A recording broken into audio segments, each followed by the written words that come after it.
What up? What up? What up? Welcome to Religiously Incorrect Podcast. I am one half of the dynamic duo, Pastor Todd. As you can see, I'm all by myself. I'm so lonely. I'm so very lonely. Pastor Jeff is on vacation, and he is living it up uh, and enjoying his family, his beautiful wife and children, and they're having a great time. He might pop in and surprise us, but everybody gets a day off sometime, unless your name is Todd Johnson. I got it. Somebody got to hold up the bloodstained banner, and so I guess it's gonna be me. But we are not hopeless and helpless, because one of our favorite rippers, one of our favorite contributors and commenters and viewers will be joining us tonight.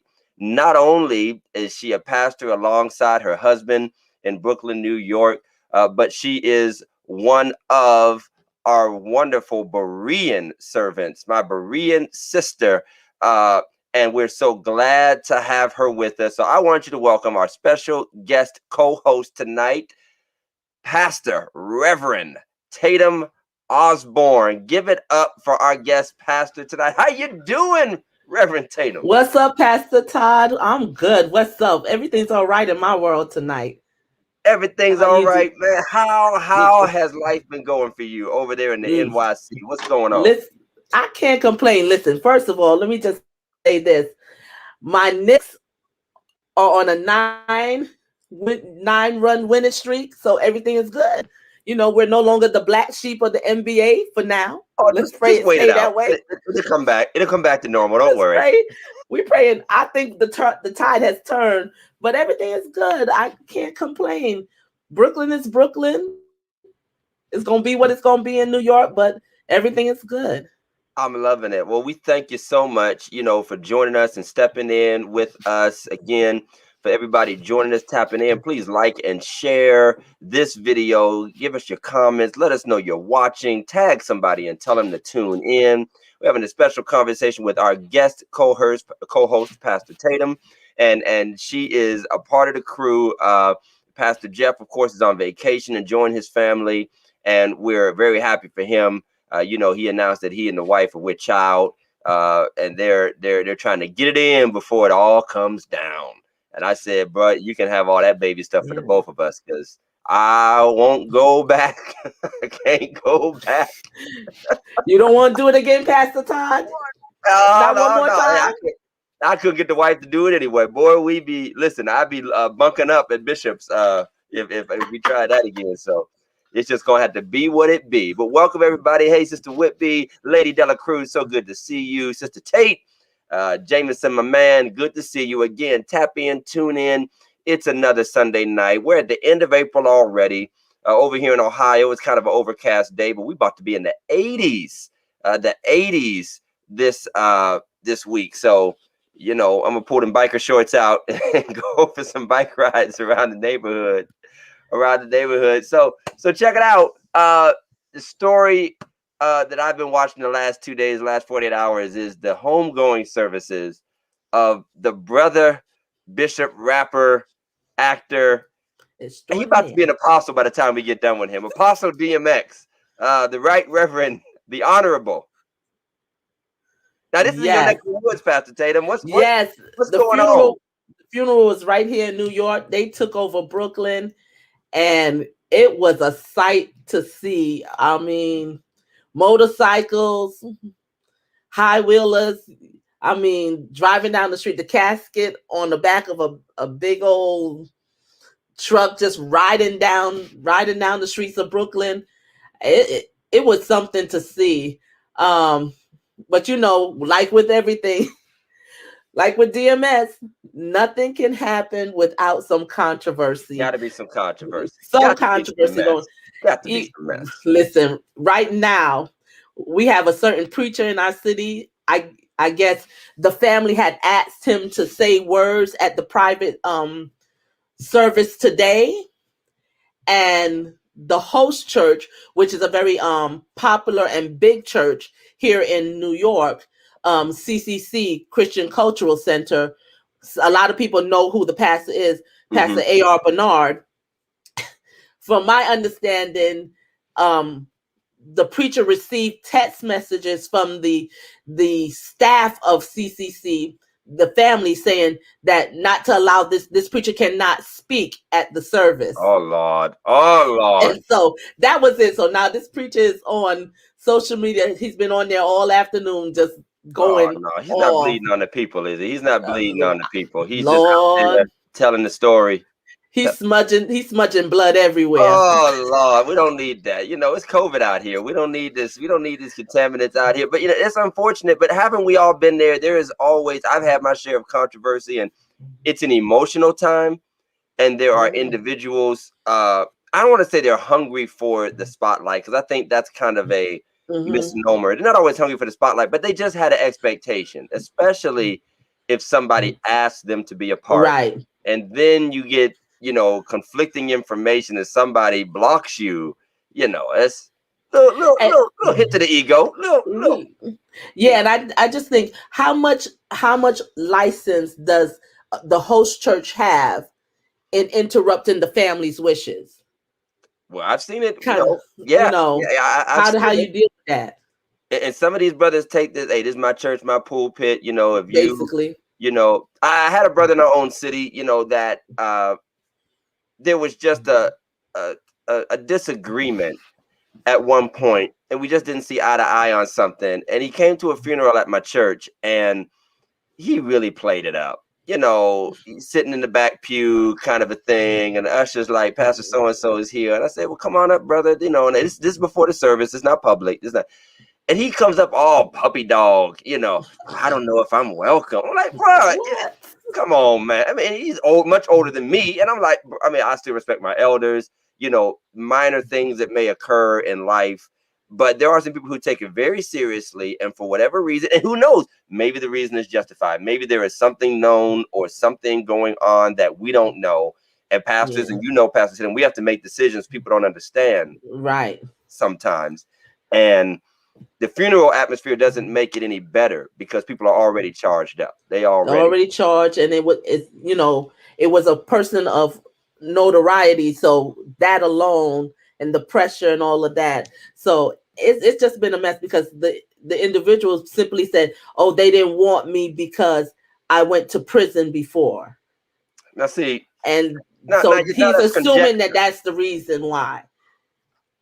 And sometimes I have to believe that people see a golden opportunity in rejection, a golden opportunity for controversy. And it's become almost like what we see in the secular world, where, as soon as I'm discriminated against, or somebody doesn't serve me at the IHOP because I got a Trump hat on, or somebody complains, I can start a GoFundMe off of that. Right. I can start a campaign, because there will always be sympathetic people. And sometimes I feel that sometimes some of these campaigns for justice and, to call somebody out are kind of self-serving. I think sometimes they're self-serving. And I don't know this preacher, these people better, Brooklyn people. I ain't coming there because I heard y'all be packing guns and everything. So I ain't coming there to get in the middle of that, We meet you in the parking lot. Right. Y'all move different.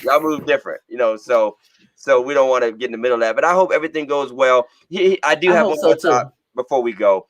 We normally have a format. We can play with it now. We can do what we want. But DMX services, they were a little long. They were a little, he had 2 services, They were right there with Aretha. Right? Yeah, that's what I'm about to say. Did he reach?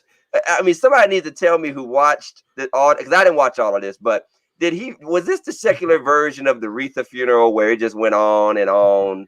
Listen, I watched the highlights from the news. I couldn't do it. And that's how you know it's too long. If you got to watch highlights, that's how you know a funeral is too long. If a funeral is long enough to have highlights, it's too long. It was long. If they could make a clip show on ESPN out of your funeral, it's too long. It was long. It went on all day. All day. And he had the one yesterday. And then it went, and then today. Well, see, that makes you a bishop, because only bishops get to home goings like that. That's just But rest in power, King. Yep. as Neil Brennan says. We're celebrating his legacy. Hopefully his family finds peace. You know what? I'll say this final piece. I hope his family's taken care of. Yeah. Yeah, And, there's a especially lot his of children. absolutely, because after a while, if you find out in 6 months that there's debt and there's all this stuff and gonna lose the house and everything, you think to yourself, all that money they spent on these arrangements could have been given to that The family, family, yep, for their future. So, we gotta give big shout out to Shock G, yeah. Humpty, Humpty Hump. Humpty Hump. One of Big Mike's favorite. Jameson said, "When was the repass?" Jameson said, "When was the It's tomorrow repass?" morning. That was actually a good one, Jameson. That's your comment. That's probably your best comment yet. I love it, bro. Yeah, the repass. Yeah, they probably gonna have they got to go to Waffle House. Everything else closed. They got to walk. And we don't got a Waffle House You in don't have New Waffle York. House. Oh, y'all got to get down south. We got IHOP. Y'all got IHOP. No, Waffle House, Midwest and down south. That's the only thing open as late as that funeral is done. IHOPs and Denny's. But give it up for Shock G. He is one of the formative rappers of my youth. Mm-hmm. Here's how I know somebody is a formative rapper in my youth. If my dad hated him and made me throw his tapes away, that's how I know they had an impact on my life. That's What it. we know Humpty dancing up in Pastor Johnson's house. The Humpty dance. Let's see, band songs. Everything Prince. Everything Prince. The Humpty dance. Salt and Pepper, Push It. Believe it or not, Tony, it feels good. Because they kept having the breakdown where the lady says, baby. Okay. Yeah. Anything with sexual noises in it. Yep. It was I want to set you up by Color Me Bad in my house. Color Me Bad, yeah. Like, take that thing off. That's the devil. I love it. Yeah, these are all songs that were banned from my childhood and from the house. So that's how I know my life was impacted by their music, is if my father hated it and my parents made me throw the tapes away. Or I had big brothers. I'm the youngest of 6 boys. So, you just sneak their stuff. And then when the West Coast Dog Pound stuff came out, it was over then. It was just over. So we're going to talk to Big Mike later about that. And he's going to share his thoughts. Definitely that's his generation. Big Mike's got a couple years on me. So I know he was, I bet you he was at the middle school dance, Humpty dancing away. Yep. He was at the 8th grade dance. That's my childhood right there. So, hey, let's take care of these sponsors. I'll take all the duties tonight because Pastor Tatum don't know any of these people. So we'll start first with Phillips Care Lawn Care Services here in the Mahoning Valley, Trumbull, Mahoning, and surrounding areas. Our wonderful friend and entrepreneur, Fernando Phillips, is the owner and operator. 330-219-7916. Lawn care starting at $30. And they do everything. They just, by the way, they are not only a sponsor, but I am a customer. Phillips Care came by my house and did an excellent job on the other day, cutting down some stalks and some regrowth that I have that comes in every season. My lawn looks clean and pristine, and I appreciate them. And not only do we have the Phillips Care lawn services, but we also have the Phillips Care cleaning, residential and commercial, floor, deep cleaning, carpet, upholstery, wood, floor, move in, move out, haul away. They do it all. And we are grateful to have Phillips Care cleaning and lawn care as our proud sponsors. And also, don't forget 5 Grands Boutique, owned by the vivacious Rosalind Hill, 164 High Street, Northeast, downtown Warren. I have been a part of her events, her fashion shows. She's made my wife a model several times. Go to shop5grands.com and check out the stylish and up-to-date fashions that are available for women of all ages, shapes, and sizes. They're open Monday through Friday, 10:30 to 6 p.m. and on Saturday from 10:30 to 3. If you want to have a fly outfit from church to the next outing or event or dance, or maybe you just want to go out on the town, 5 Grands is the spot. So make sure you check out 5 Grands Boutique in downtown Warren. And if you're not in the area, you can always shop 5grands.com. and they will take care of you from wherever you are. So thank you very much, sponsors. You guys don't have a whole lot of lawn care services in New York, do you, Pastor Tatum? Oops, I muted you. My bad. There we go. Not out in Long Island. If you're in the city, it's concrete jungle. You just go outside and sweep. Listen, if you want to make some money in Ohio, get you a lawnmower, and a pickup truck, and you be set. And then in the wintertime, you get you a plow, boy. See? Yeah, that's how you do. But y'all have the stoop sweep. So y'all like Cosby Show, just walk up. Basically, yes. And clean your sidewalk. Don't let nobody slip on that ice because they gonna sue you. Oh, they will. Oh yeah. Even though the street belongs in front of your house belongs to the city, Right. it is your responsibility to keep it clear. So if somebody falls on the ice, they sue the homeowner, not the city. Wow. Yeah, buddy. Well, the way I keep Welcome to my New York. sidewalk, boy, I would have been sued a long time ago. All them kids falling down, breaking their necks, man. That's just that's crazy. Well, Pastor Tatum, I want to get your take tonight. The news of the day that has swallowed up the world, especially in the United States, is the Chauvin trial. And I want to be careful because, the news calls this the George Floyd trial, but George Floyd was not on trial. That terrible excuse for a police officer, Derek Chauvin, was on trial. And we were all waiting with bated breath. And first of all, I want to ask you, what did you expect before the verdict was handed down? What was your real expectation and thought? I got to tell you, I'll be honest. I was not expecting the convictions that he got. If any, I thought it would have been the one with the least penalty. Right. Because we have been here before.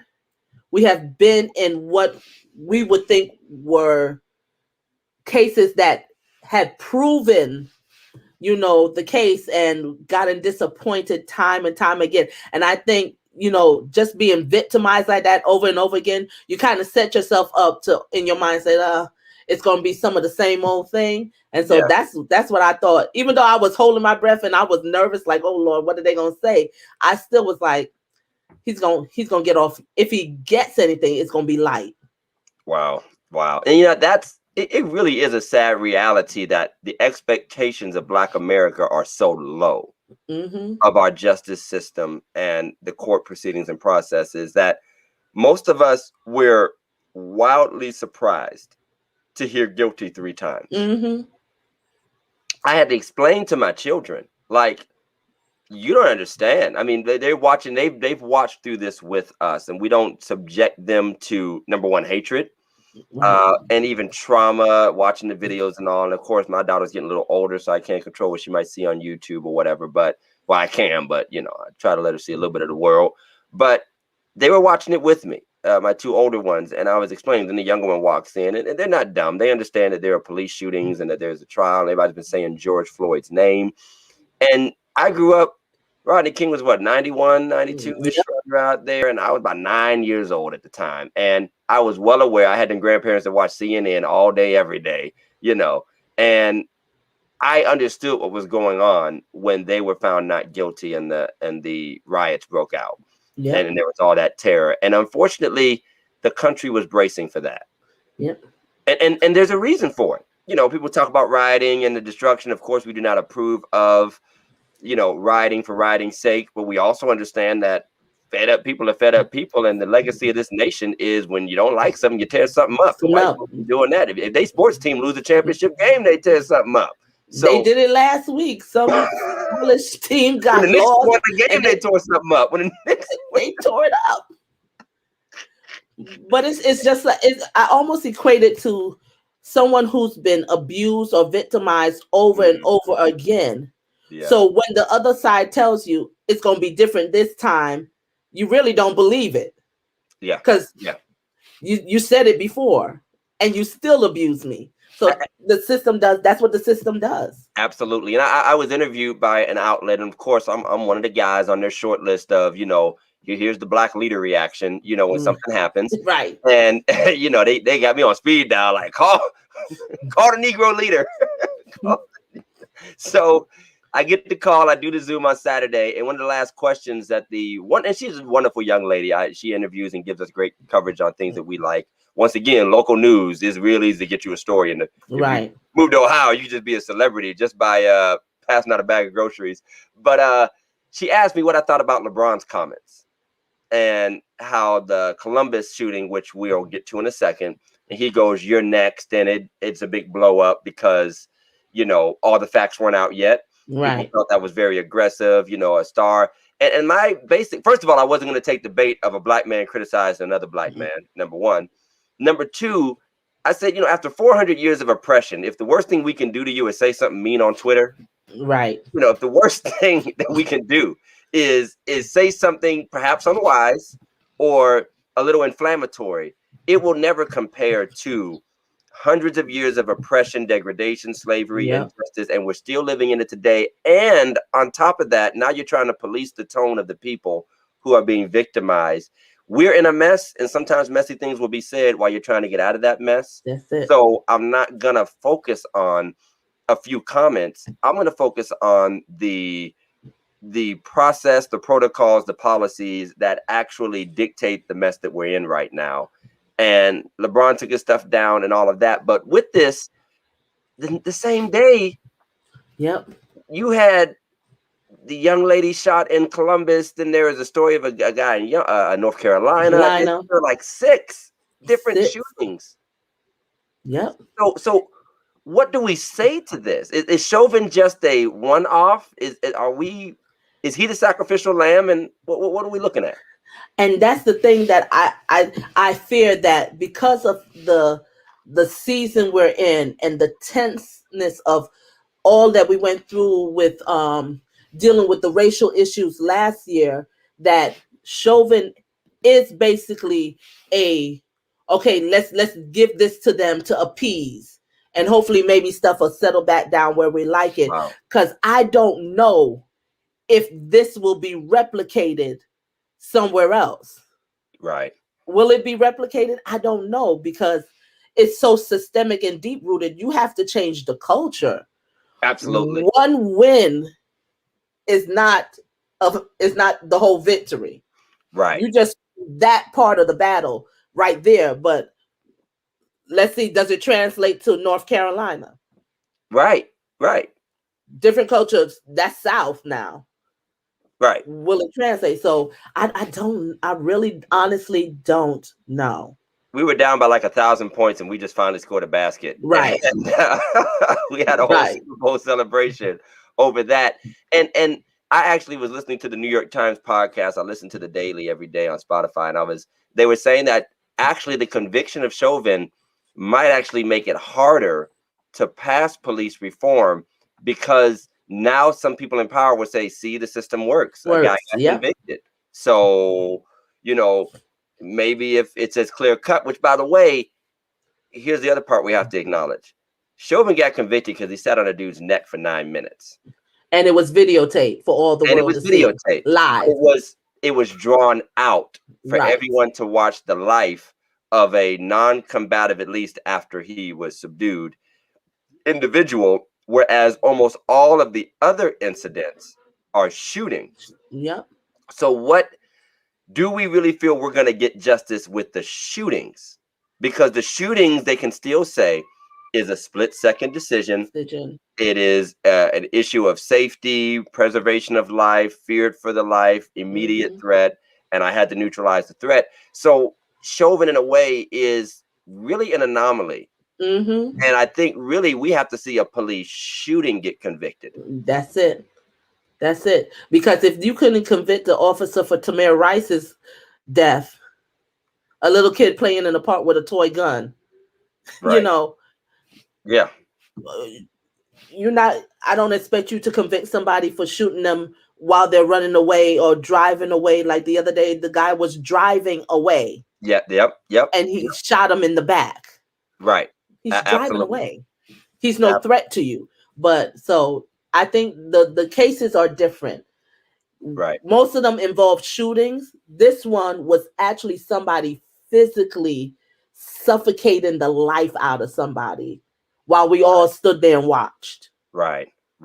Absolutely. We'll pause for station identification. You're watching Religiously Incorrect with our guest host, Pastor Tatum Osborne of the Refuge Church of God in Brooklyn, New York, where she co-pastored with her husband, Kevin Osborne, my friend and brother. Both of them are wonderful servants of God. They're my Berean brothers and sisters in the Berean Leadership Conference, and so grateful to be a part. Matter of fact, she's on the board of Presbyterians, which I still can't say right. Presbyterians. She's a presbyter, and and he is also does many great things in their community. I want to switch gears a little bit, and I'm inviting all of you who are watching to like and share this video, tag somebody, join the conversation, ask us your questions. She is filling in for Pastor Jeff, who's on vacation. He's probably clubbing it up in Miami somewhere. Who knows? I don't know what Pastor Jeff doing. Y'all know he only halfway saved. You know, who knows? So here is my question to switch gears. What about Ben Crump, Al Sharpton, and 21st century Black leadership? Ben Crump, Al Sharpton, and 21st century Black leadership. The press conference was a little odd. It was a little Dave Chappelle sketchy to me. Little sketchish. Little stepping fetches. I'm gonna be honest with you. I said to my husband, we just don't know how to act. We're gonna take the hood wherever we go. Like, are we cheering? Are we high-fiving? Are we fist bumping? Yes. And posing for selfies in the background. I was like, did I see a lean with it, rock with it? You know, on scene. I'm like, what? It's like, I don't. What? How do we digest that? Is that the reality of modern Black leadership? Are these our leaders? Are these our representatives? They're in the forefront. I want some leaders who know how to navigate whatever space they're in with a sense of letting people know this is who we are as a people. If you're going to represent us, don't be the caricatures of what they think we are. You see? Don't play into that. Get up there. You could be as real as you want to be. Say it however you want to say it, but do it in such a way where they know you're talking to some intelligent people who understand what we're talking about, and we don't have to be over the top to get our point across. One of the things that I personally just cannot have no issue with the man, but can't take with Ben Crump is he's just too loud. He's always yelling. And I'm like, dude, you got the mics are there. Microphones work, bro. Bring that down. You ain't got to shout. Take your preaching voice off. We can hear you talk, intelligently, calm. Use your inside voice. And I just think if you're going to be a national leader and say you're representing a whole class and group of people, that there's a certain way you have to know how to conduct and navigate yourself at that level. Right. And that is so important, because you can be at the top of your class in a particular profession, but it does not mean you are adept at public presentation where it matters, because obviously the brother's work has spoken for itself. And I've heard some people maybe sometimes I feel that way with some of my friends and peers, that, hey, he seems to just jump in on the civil side and he's not actually winning the criminal cases, but that's more of a systemic thing, because that's what we're left with is the civil side. So outside of the George Floyd situation, what you're usually left with is the civil side. And since you can't really get justice in sending a cop, to prison, usually you have to settle for that settlement, which, that's a pretty good way to settle if you had to take anything home. So he is doing that. And I think his genius and intelligence does speak for itself. You do not become that figure by accident. No. Again, that does not mean you are prepared to speak to the public and engage other communities as well as represent our community in a way that is efficient and intelligent. And even Reverend Al, it just feels like they've been given over to cheap cliches and almost like reality show activism. Right. And that's the best way I can describe it, is like reality show activism. And maybe this ultra exhibitionist media environment has created and pushed them that not only do they have to bring issues to the forefront, but they also have to keep strong, larger than life personalities at the forefront in order to keep people's attention. And maybe, again, that is a function of this world we live in, where they have to generate this type of attention. And sometimes you become if you're in a clown show, you start acting like a clown. Yep. And they are surrounded by clownish media, including clownish news. Think about who they get interviewed by. This ain't Walter Cronkite anymore. They're getting interviewed by clowns sometimes. Yep. They're being led on by partisanship and news agencies that are trying to get ratings. So now they have to match the energy and the attention span of what they're given. So I'm wondering if our culture is not only creating this, but then as a Black culture, sometimes we can be shallow. We're accepting this as, the plainer, simpler, tedious approach to doing this is not satisfactory to us. We want a show. And that's the thing. I don't think everything doesn't need to be a show, because when you make everything a show, it kind of diminishes overall, because then when you do need that moment, it gets lost because you've been playing a role all this time. I just think as leaders, you got to be like, and I'm gonna talk Bible because that's who I am. You got to be like Moses. Moses taught to the people one way, but talked to Pharaoh differently. Wow. And so you got to know who you're talking to so that your approach is different.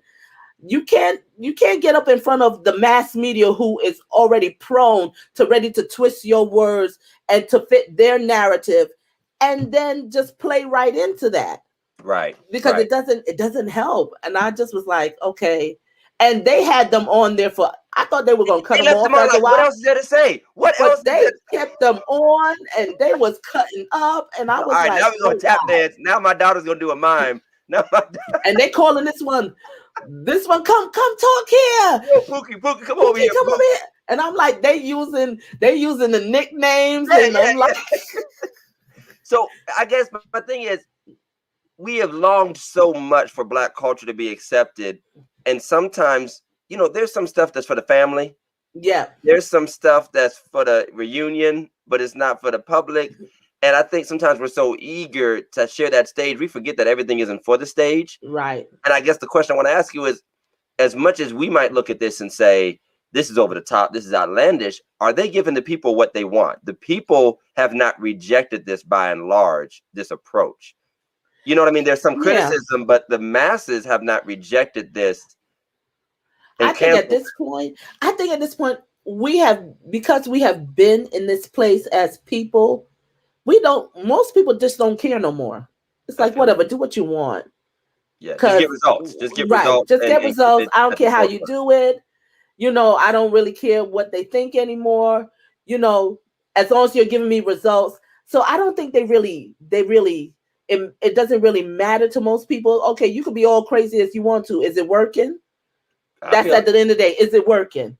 So, and I mean, Reverend Al is the guy, and he's coming up on his age, but I think when you are fresh, when you think about, of course, the standard bearer of the 20th century is Dr. Martin Luther King. Then you had Jesse Jackson had his season. Then Al Sharpton has his season. But the problem is, it's not new anymore. No. And we are far down the line on this. People get weary, resigned to certain things. You become, as you said, a caricature. You're actually giving fodder to the other side. Yep. To say, oh, here come that preacher without a church who, all he does is fly around and wear fancy suits and stuff. And it's almost like, well, not totally inaccurate. You know what I mean? Because Dr. King was, wasn't necessarily banking it in. He was trying to support his family, whereas these cats got contracts with media conglomerates and books. That's it. Different things like that. So I think there is a weariness to that. And then there's another side to it, Pastor Tatum, and that is sometimes there's a rejection of sort of the Black bourgeoisie, the Black elitism, the Black intellect, the intelligentsia, where those who have attained those positions are despised, even though we always say we want somebody up there. Yeah. And I was going to post tonight, maybe after church. I'm after church. Lord knows I ain't in church. After the podcast, I'll post up that the number one way to encourage young people to get involved in politics and public affairs is to stop tearing them down as soon as they do. Right. Because as soon as one of us gets a voice and becomes that voice where we have the attention of presidents and of politicians and the mayors and the police chiefs, we're like, who do they think they are? Exactly. So now there's that Rough Rider activist. the DMX disciples, and Yeah. they got that street level, and they want center stage. Right.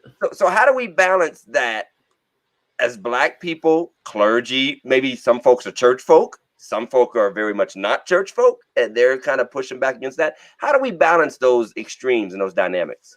I think we have to have a healthy respect that all voices have to have a seat at the table. I may not necessarily like your approach, and sometimes we can be helpful to one another to say, maybe your approach is misguided in this way. Have you considered this? But I think we need to make space for everybody at the table. When you look at the inner sanctum of who Jesus had around him, the 12, they were all different, but they all had a seat at the table. Right. You had Judas and Peter, and you had John. John loved everybody. Can we all just get along? Peter was like, say the wrong thing, I'm about to punch you in your face. Slice them. Right? So you have to have someone who's able to navigate all of these personalities, but they all have to have a voice. And I think our young people who want to be active, and they may not be as polished as you are because they haven't had life experience, but they still need to have a voice, and they will learn. But both sides can't negate one another. I like that. And that's the problem. We're trying to cancel each other out instead of complimenting, because there's rooms that I can get into that a millennium or a Gen Y or whatever they're calling themselves can't.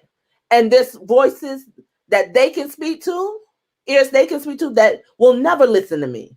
Right. And so we have to learn. My biggest pet peeve with our people is we don't know how to work together. We come together, and as soon as somebody says, I want the spotlight, we start fighting like crabs in a barrel, and that's where we don't get anywhere. We just keep going around in circles.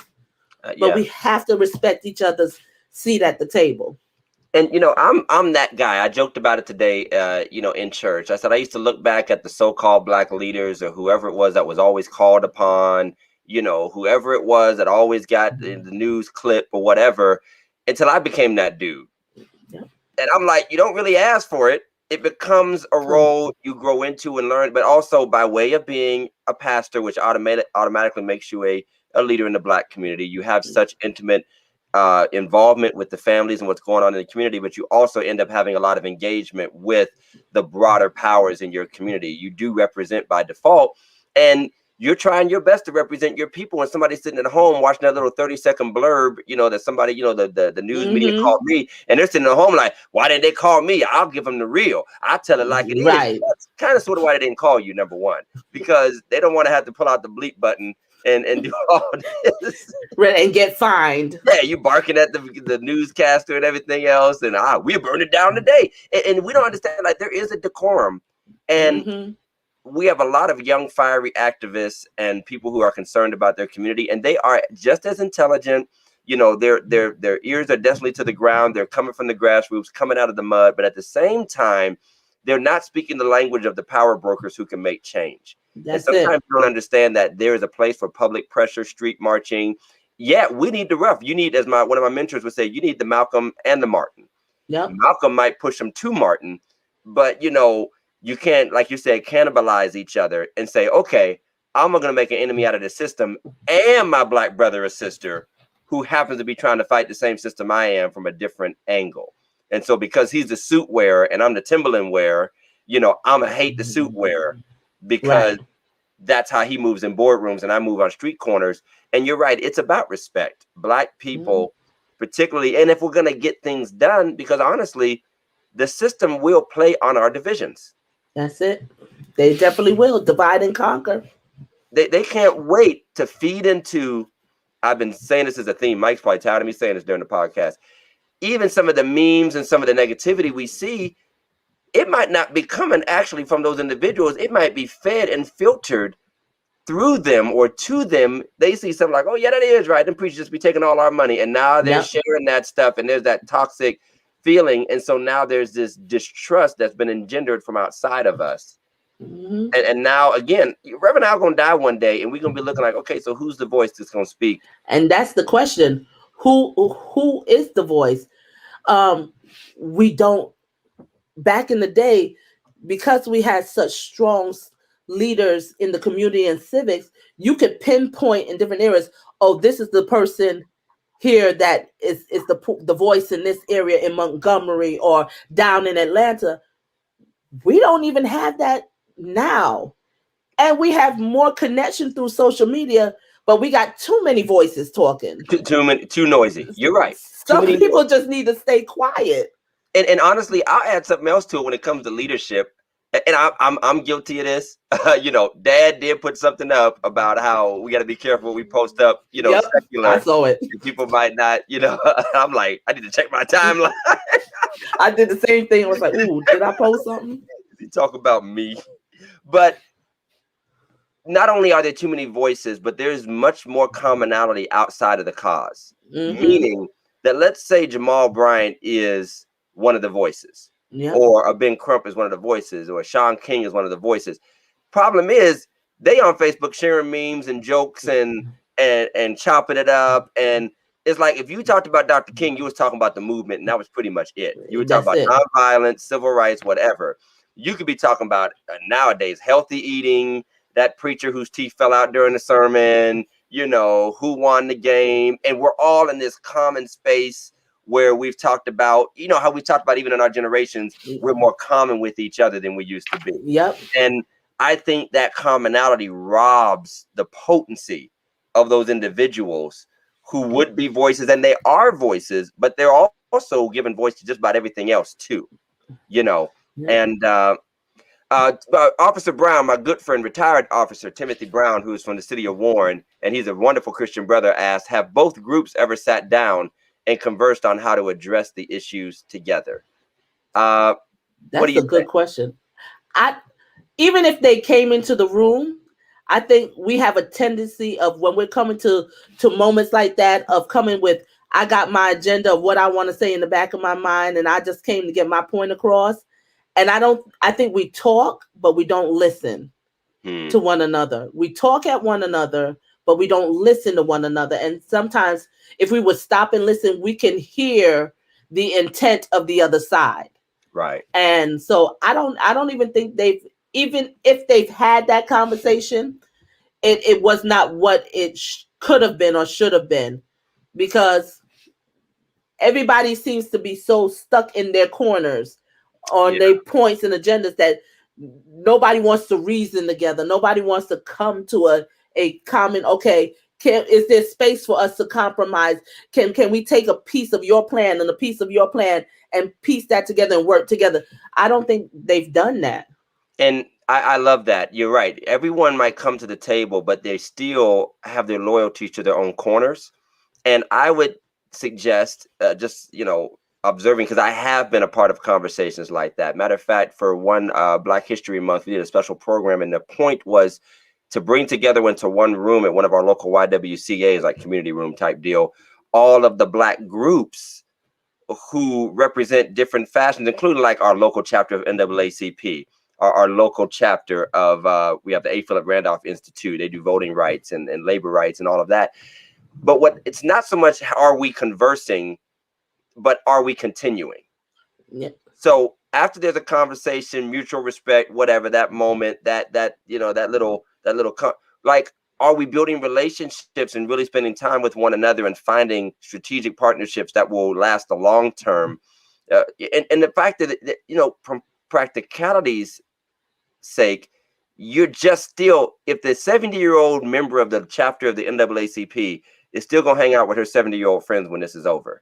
Yep. And the 30-year-old, young gun activist who still hits the club here and there, or, just on the young side of life, whatever they do, they're still going to hang out with their crew. So there's not as much intersection because a lot of it's generational. So it is difficult to continue. It's good to come down and come to a mutual. And I've had it on my heart to get with a couple of brothers that don't really believe like I believe. They're on, some different stuff, and like, okay, but can we still respect each other? Can we kind of get off the bash stuff? I used to be the one to have a clap back for the so-called woke guys and the this and the that. But I'm like, you know what? If the white man hates us, he hates us, whether we're Christian, Muslim, woke, African ancestry, Rastafarian. He don't care. Yep. He hates black skin. He hates black skin, whether I'm praying to Jesus or not. but how do we continue together?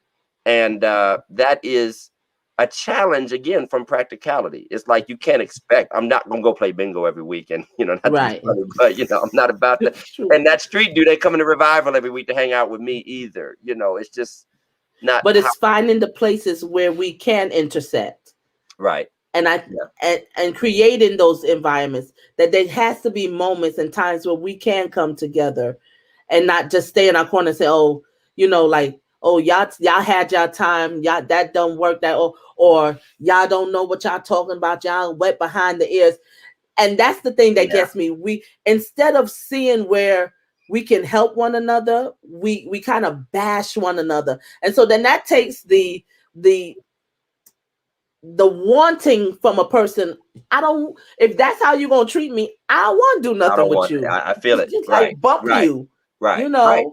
I'm not gonna I'm gonna just stay over here with my crew, and we're gonna just do our thing. Because if every time I come and I may put a point on the table, or I may something or suggest something, and you telling me I don't know what I'm talking about, why would I want to be there? Why would I want to be there? I told the story of a young fella I knew who was telling me about, and it was, church centered, but he was talking about, grandma hounding him about coming back to church. You need to get back into church, boy, you need to come on back in, and all that kind of stuff. And so he started, expressing himself honestly about, how he'd like to contribute, how he'd like to reach out to his generation, some of the complaints the church has, and that the generation, I should say, has about the church. And it wasn't radical stuff. He wasn't saying burn the place down and all that, but he had some suggestions. And the more suggestions he made, the less interested grandma was in him coming to church, because she knew he was going to come in on fire. And so him coming in meant her comfort would be disturbed. And that's it. You made a good point. Are we willing to be uncomfortable for the cause? That's it. Because everybody wants to be. I just want to stay comfortable. But is the cause great enough for us to be uncomfortable with, when maybe a process or an idea that we might not be used to? And I think both sides have to come to that place that the cause is greater. Both sides. Absolutely. I want to address Scott Heater's question, and then we'll do our sponsors and bring Big Mike in, because I know he got some things to share and say. And Pastor Tatum has been an excellent co-host. You are awesome. You're going to be on call with us. You're going to be on call. Oh, yeah, because we did the first listen together. Yeah. You saved my show. Right. That was a last-minute production. Listen. We're going to switch over to the other satellite. We're going live from Warren, Ohio. Okay, put up put up Scott Heater's question. Are Black leaders clearly positioning their successes? Now, Scott Heater is a white brother of ours in the area, and I'm almost ashamed that a white brother would have to ask this question, because that's a problem. And it is, and he's a loving brother. You know what I mean? He's right there with us. But, I've often said it's hard to mentor me and compete with me at the same time. Yeah. That's it in a nutshell. Most leaders, whether it's in civic or whether it's in the church, most of them are not positioning their successors. And I think one of the biggest things is because we've taken our assignment in leadership as if it's who we are and not what we're called to do. So we can't see ourselves outside of the position. That's why when it's time to move, we don't want to move, because then we don't know who we are. What am I going to do? Who am I going to be if I'm not like my family? I don't even want to see my kids. Why am I retire? And that's the issue. They have to see themselves that this is something I'm called to do in this moment, in this season. But when that's over, I'm going to be okay. I can bring somebody else in, because me not doing that does not make me less of a person. Right. Or less valuable. Yeah. From the flip side, mindset. There's an honorable way to assume position. That too. A lot of us step up, come in guns blazing, rip down the old picture. I'm the man now. Let me tell you why I'm so different, and my way is superior, and I'm going to reach everybody you missed. And then we find out why things took so long. We find out why they ran into blockades. We find out why progress doesn't move so swiftly. And there's an honorable way to approach and address those who have come before us and who are still occupying spaces we're not yet prepared for. And I've often talked even about age. I'm raising a young family. I don't have always the time and energy to spend as an older retired brother who has worked at Mm-hmm. the local car plant or whatever, and he did what he could do what he was working, but now he's really got time and he still feels young enough to get out there. Well, I've got baseball practice, soccer practice, like I got Right. church, you got a wife to keep, got to go on vacation, got to go to Marin, got to do this, that, and the Right. other, and and so we have to be honest about generational Yep. obligations, generational uh, access and Yep. opportunities. And again, having that Moses Joshua dynamic, we always want to see it. But we all know that church succession is not unlike, like you said, civic succession. Yep. It's hard. And It's hard. it's very rare that somebody really is ready to retire. It could be a local politician that held office for 12 years, 15 Oh, years. we got them. I We got know. them in Brooklyn. They still running after 20 something years. And you think they'd have somebody coming up the pipeline, an assistant, or maybe something happens in the process and they lose the person they were grooming. And what do we end up doing? Starting back from square one. And not only starting back from square one, but sometimes behind the eight ball, where now you have to clean up the mess and the hard feelings of how the transition happened, or how the last person, like coming after a messy pastor or something went wrong. Now you got to fix that instead of moving forward. Yep. And so that is, I hope we don't have an ego struggle, even on the national stage. I hope we don't have a leadership struggle. And some of our older ministers, some of our older Black leaders, some of our older justice advocates and activists would do well to start publicly affirming who they see coming forward. That's it. Even if they still have the main mic right now, start sharing that podium a few times and say, hey, as I fade, this one will begin to shine brighter. Go ahead and look for them. And I think that will help with their peers, because when they see the leader of their generation affirming someone, then they're gonna take a second look at the person and say, oh, okay, I can see it. And then they'll start to affirm that younger person. One of the best advice that me and my husband got when we assume leadership is don't try to change a culture of a thing before you understand the culture. Wow. And that's what a lot of us, when we first come into, whether it's in leadership in the church or in civics, we just want to go in there and make all the changes and the ideas, and we don't understand everything has a culture. Yep. Even if you're a assembly person over an area, we have assembly people here. Okay.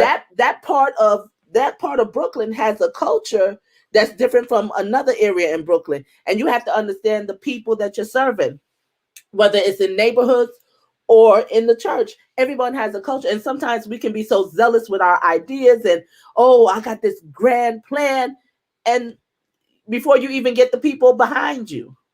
Yeah. And there's a respect that has to be had for experiences that you did not engage in. They weren't a part of your generation. I had an older lady, I was telling a young brother, and I was a real younger guy than me, like early 20s and probably 20, 21.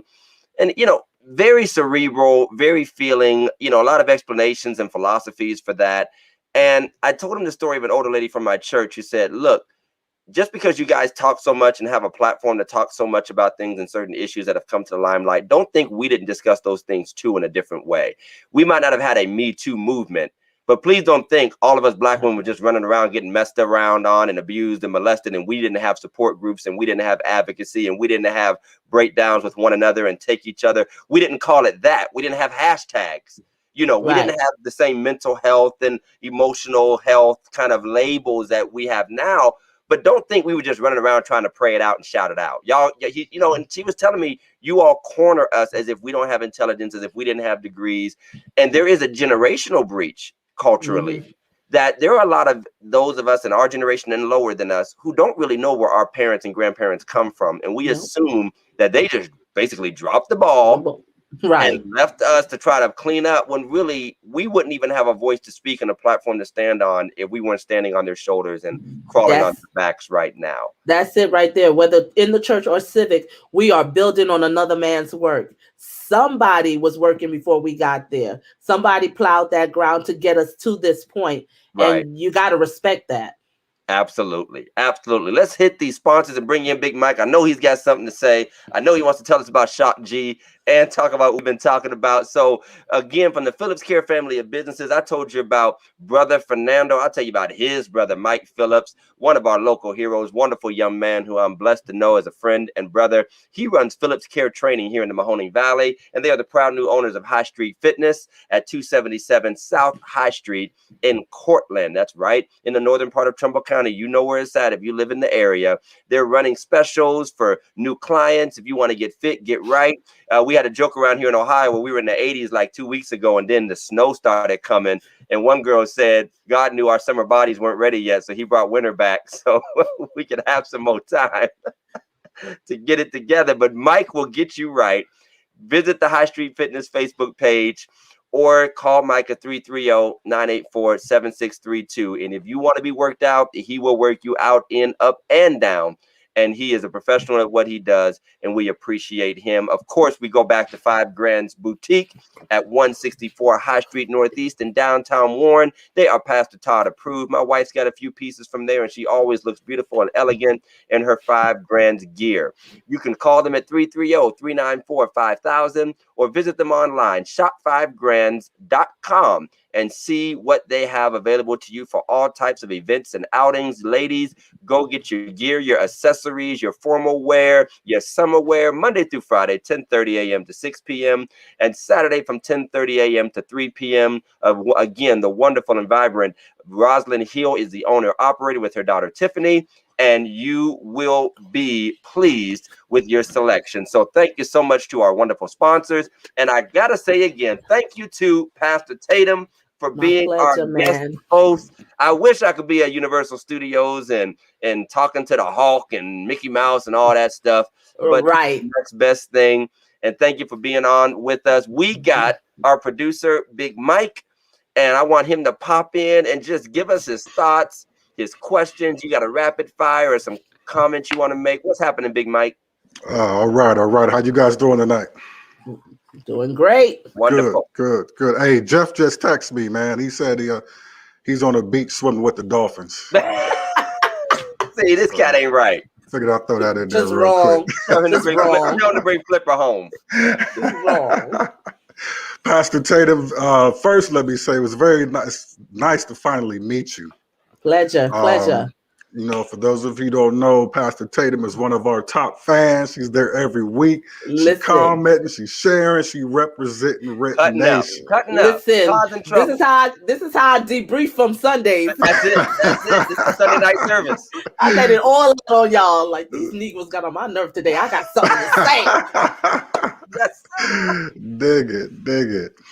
One of the comments earlier from Scott Heater, he was asking if the older leaders are, getting the younger leaders ready. My question is, are the younger ones even ready for this fight? That's a good question. Are they even ready for the fight? I mean, because, right now, they take it to Facebook, they take it to Instagram, they take it to, are they really ready to take it to the streets? That's what I'm worried about. I think some of our younger and are more vocal, especially in the Black and urban community, they remind me of some of on the other side. And I hate to say other side as if there's a race divide in that way, but those real hyped up white militia dudes that, they go out to the Army store and buy the Army tactical gear and stuff and all that, but they haven't actually enlisted. Right. They watch YouTube channels. They might even have their own little, offbeat training in their backyard or whatever. And I'll kill Osama bin Laden. Yeah, drop him in Baghdad. Right. Drop him in Baghdad. And so, there are and let's be clear, Rakia, who was on last week, my wonderful big sister, she was saying, are they ready to take it to the streets? I would make that double. Are they ready to take it to the streets and to political halls of power? Are they ready to take it to the block and the boardroom? Right. Because you got to be able to do that. And sometimes the rhetoric that works on Facebook will not work in the mayor's office. Exactly. That's it. And sometimes the rhetoric, and I've been there, like, y'all, bro, you need to calm that down because you are actually closing people's ears off by what you're saying. So shut that down and come in here and have a conversation with us where we can actually make a change, because you're getting likes out there, but you're not making no moves out here. Right. I told somebody the other day, great generals have more than one strategic plan to win a fight. They don't Wow. they attack it from all angles, and until you learn how to fight in multiple ways at multiple times, you're not gonna win the fight. So if that's the only way you know how to fight or know how to get your point across, and you're just stuck in that one lane, you're not gonna be able to attack an enemy coming from a different direction because you don't even see them Absolutely. coming. You're so focused. Absolutely. And so we got to be varied in how we, like Pastor Todd said, varied in how we attack this thing and approach this thing. You can't just get on Facebook. After you get on Facebook and you hit that post, then what? Then what? Yeah, yeah. Right. And Kia mentioned they must be equipped. And I said to a young man in a conversation today, there is knowledge to be had, but you have to be willing to sit in the classroom. That's it. And there are some older generation, if you would just sit down and be quiet for a minute and be willing to listen and know you cannot count on them always making it the way you want it. That person 80, they still 80, they're gonna be 80. They've earned the right to be a little sharp, a little rough. They Right. didn't, been through a few things. But are you sitting in the spaces? We were talking about finance and different things. I said, bruh, there's all kind of people that can lead you and guide you into how to make it, but are you willing to listen and then discipline yourself to do what you're being taught to do? So being equipped is more than, I know you know this, Kia. It's more than just putting the gun in somebody's hand. It's training them on how to use it correctly. Right. And sometimes we think, well, just give me the mic, or just give me the position, just give me the voice, just throw me. There's things that I have to learn. And honestly, if people have been down that path and they've seen the pitfalls, we should be learning from what the mistakes they made, and they share their wisdom so that the next generation can move more strategically and better. That's true, because if you're not equipped, you might turn around and shoot the wrong person. Friendly fire, and I do believe strongly in that. And it's a tough conversation, like we said, generationally.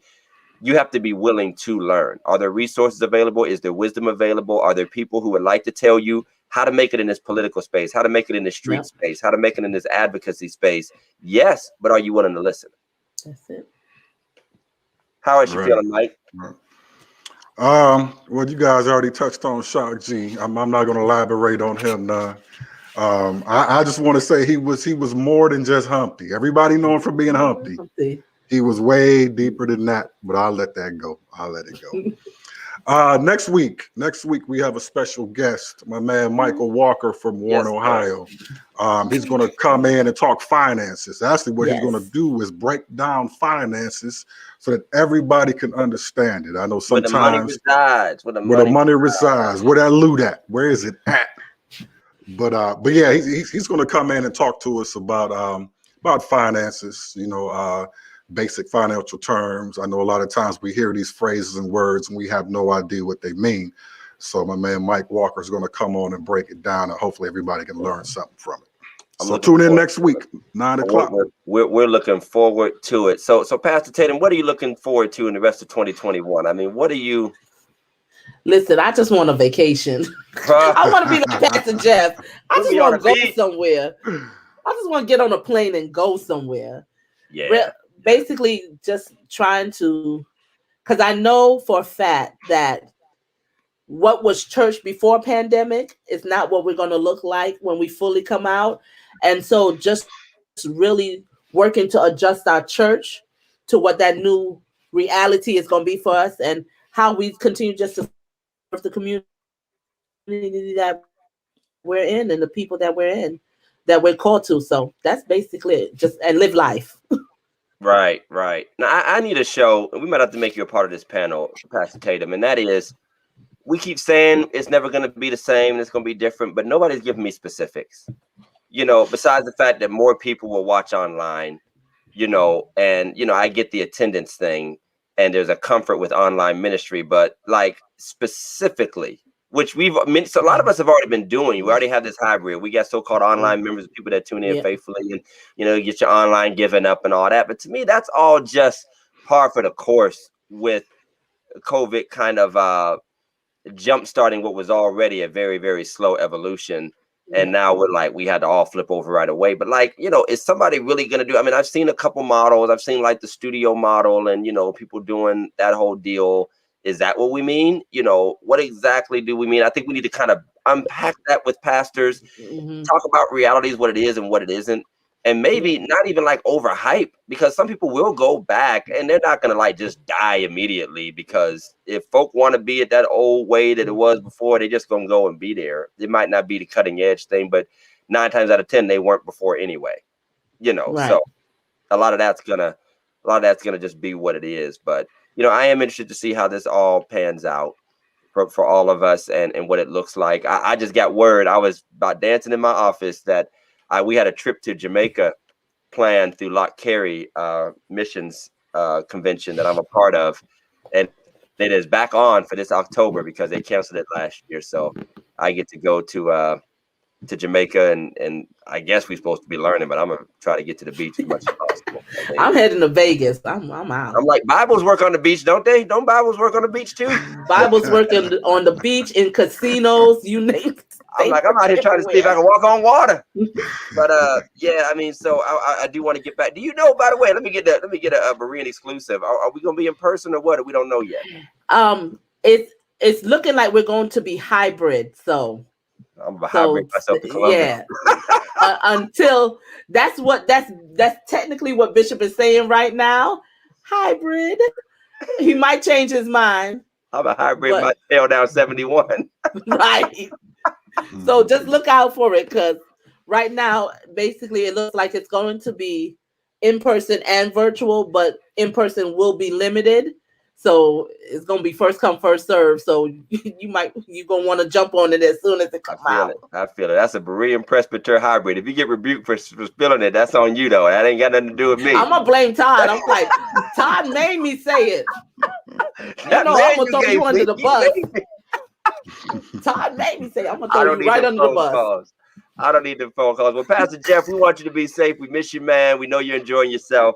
Enjoy your family. Tiff, keep them straight. Keep them on the straight and narrow. Make sure he get back in one piece. Don't be on one of them spirit flights to turn upside down in the middle of the sky and be shaking y'all all around. I saw a spirit meme and somebody looked like they was on a van talking about I'll never fly a spirit again. It was like captain's chairs in a conversion van. Oh, crazy. Hey, I love spirit, by the way. I do that $50 one way, two way in a minute. That's cool. what prayers for. Nope, can't get me on there. That's what prayers for. I'll do it. Too cheap. Yep. Too cheap. Too cheap. I'm flying. I want to keep my spirit in my spirit. I ain't messing with spirit. Nah. I'll do spirit in a second. Dude. Well, Mike, you got anything else? No, sir. I'm good. Check us out next week, 9:00 sharp Eastern time. Sunday. Audio should be available sometime tomorrow. So check us out on Apple Podcasts, Spotify, iHeart, all that. Y'all know the speech. Absolutely. We everywhere.